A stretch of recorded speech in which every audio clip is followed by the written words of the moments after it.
हर जगह लुटने को रहबर हैं तैयार। उन्हें चाहिए इस जहां में बस एक पुलिस ईमानदार। यूं तो करते हैं सभी मुखालफत पुलिस की, मौका मिला तो करने लगे दलाली पुलिस की।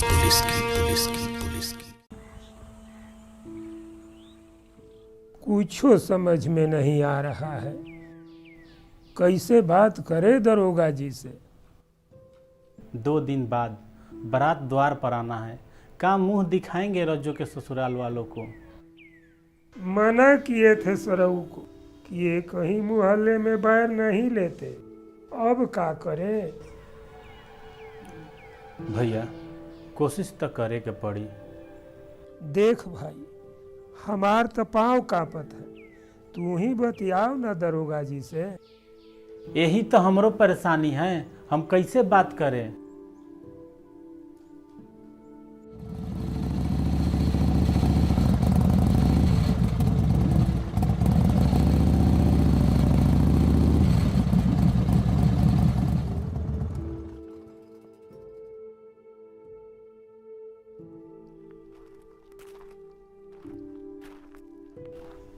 का जी, का हुआ? अरे नेताजी, आप भगवान का रूप लेकर आए हो। हम उधर से देखे तो चले आए, सब कुशल मंगल है ना? कोई प्रॉब्लम है का? हमरा उ हरामी लड़कवा जय मंगल लोहार के लड़कवा से मार पीट कर लिए है, पुलिस उठा ले आई। अब जय मंगल बाबू का थोड़ा पकड़ है ऊपर के अफसरों में, सो समझ गए। FIR का कॉपी है का? है नेताजी, लीजिए।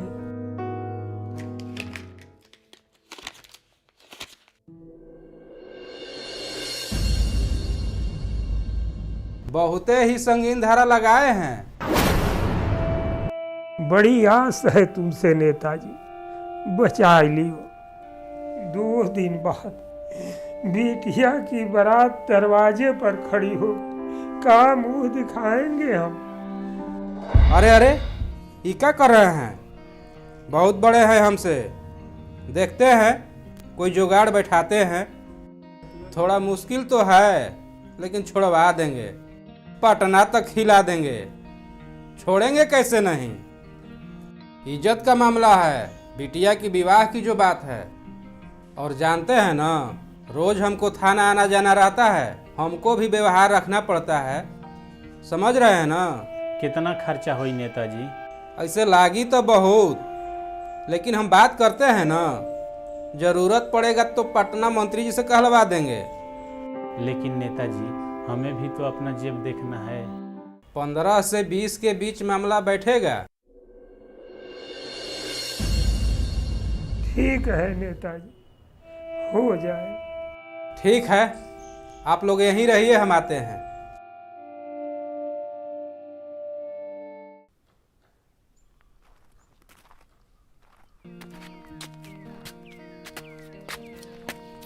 लो, संभालो अपने बेटे को। अब खुश? साहब मान गए? अरे मानते कैसे नहीं, बोल रहे थे कोर्ट से छूटेगा। हम भी फोन पटना घुमाए दिए, अब मंत्री जी ने हिलाई दिए थाना। बड़ी कृपा है नेताजी। कृपा तो है, लेकिन पुलिस को जानते हैं ना, बिना चढ़ावा लिए 50,000 पर अड़े थे। जब मंत्री जी डांटे तो लगे घिघियाने, बोले नेताजी 20 ही दिलवा दो। हम कहे कि देखिए दरोगा जी, 15 से ज़्यादा नहीं दिलवाएंगे। अड़ गए हम भी, बड़ी मुश्किल से तैयार किए हैं 15,000 पे।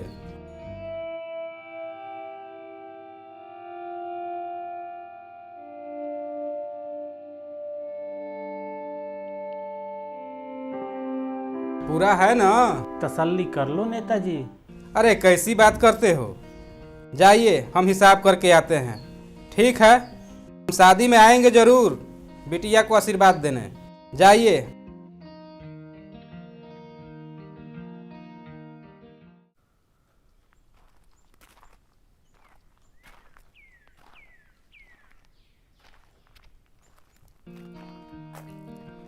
क्या हुआ महतो, बेटवा छूट गया ना? हम बात किए थे थानेदार साहब से, बोले थे जमानतीय धारा है, घर से किसी को भी भेज दीजिएगा, छूट जाएगा जमानत पर। बेकार की बात न कीजिए मुखिया जी।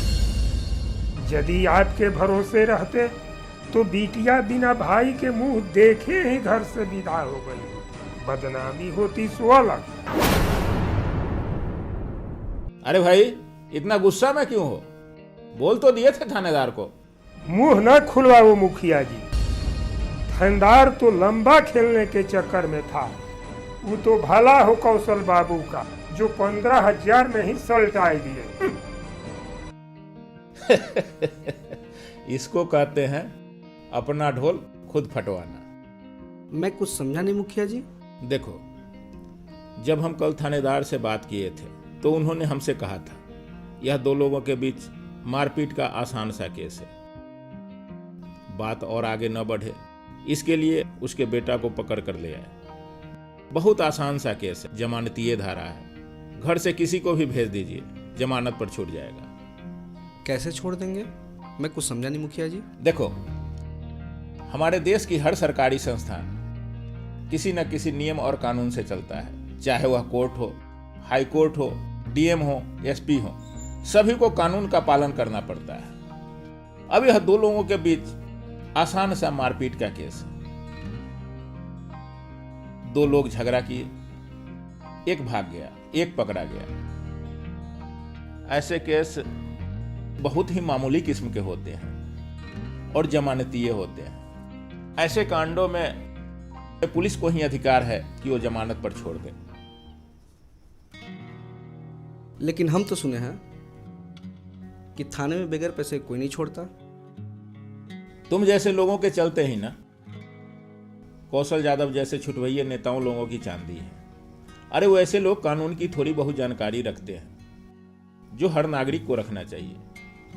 उसने एफआईआर देखा, एफआईआर देखते ही समझ गया सारे धारा जो लगे हुए हैं वो सारे जमानतीय हैं। वो मन ही मन खुश हो गया और सोचा आज एक मुर्गा फंस गया, और राम खिलावन को बेवकूफ बनाकर 15,000 हजम कर गया। जब तक राम खिलावन जैसे लोग रहेंगे, कौशल यादव जैसे लोगों की चांदी ही चांदी रहेगी। चलो हम दिखाते हैं कल थाने में क्या हुआ। कैसे पता चला आपको?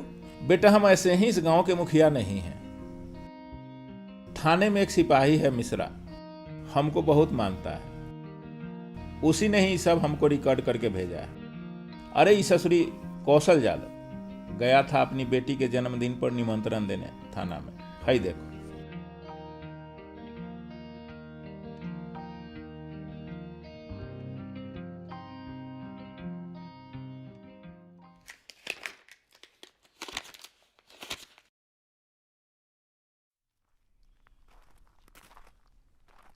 प्रणाम करते हैं हुजूर। आइए बैठिए। बताइए नेताजी, कैसे कष्ट किया? क्या बात करते हैं हुजूर, रोज थाना आना जाना रहता है हमारा।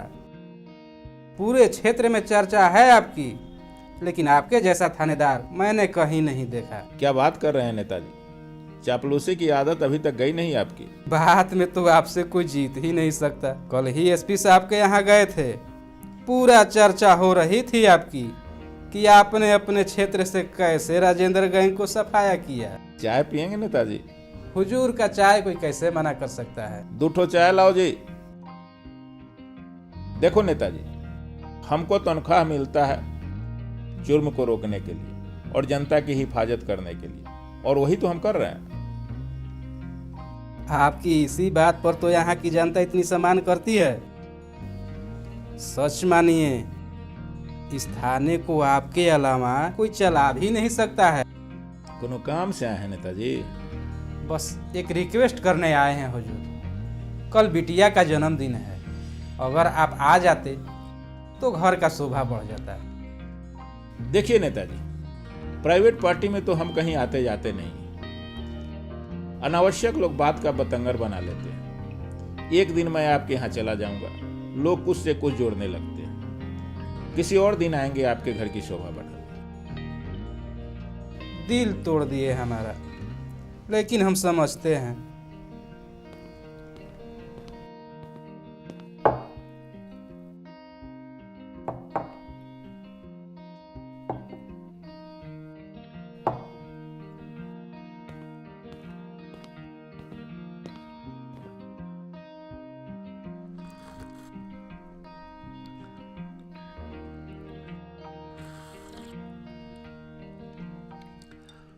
हुजूर, एक बात पूछना था। क्या? ये लॉकअप में कौन लड़का बंद है? अरे कुछ नहीं, मारपीट का ऐसे ही हल्का फुल्का केस है।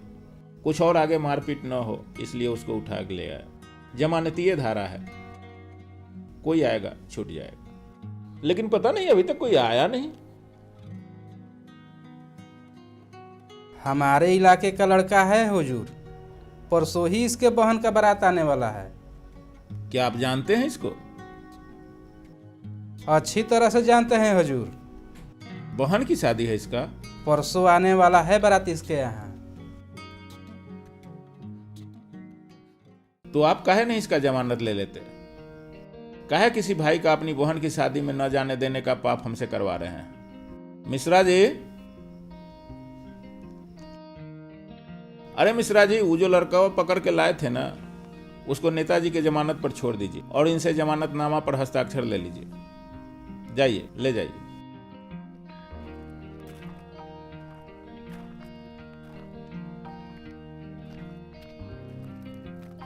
प्रणाम हुजूर।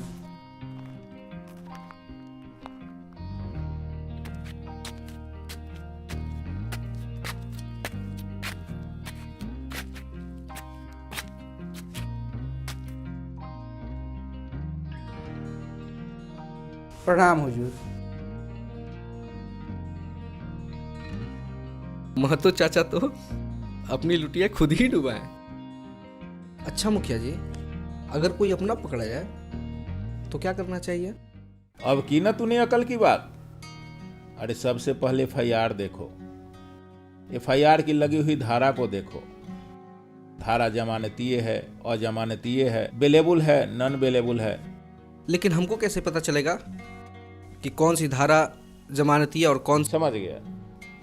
देखो, जमानतीय और अजमानतीय की परिभाषा तो कहीं नहीं दी गई है, लेकिन हाँ एक किताब है, एक किताब है। रामू, जरा दंड प्रक्रिया संहिता की किताब लाना बाबू। ये एक किताब है, दंड प्रक्रिया संहिता।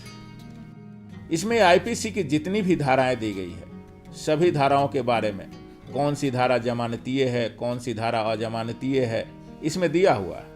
तो तुम यहां से भी देख सकते हो या ऑनलाइन भी चेक कर सकते हो बाबू। अगर तुम्हारा अपराध जमानतीय है तो तुम्हारा अधिकार बनता है कि तुम पुलिस से जमानत की मांग करो। अगर तुम जमानत की शर्तों को पूरा करते हो तो पुलिस तुम्हें जमानत देने के लिए बाध्य होगी। कानून तुम्हें इस बात की इजाजत देती है। रामखिलावन महतो का भी यही मामला था।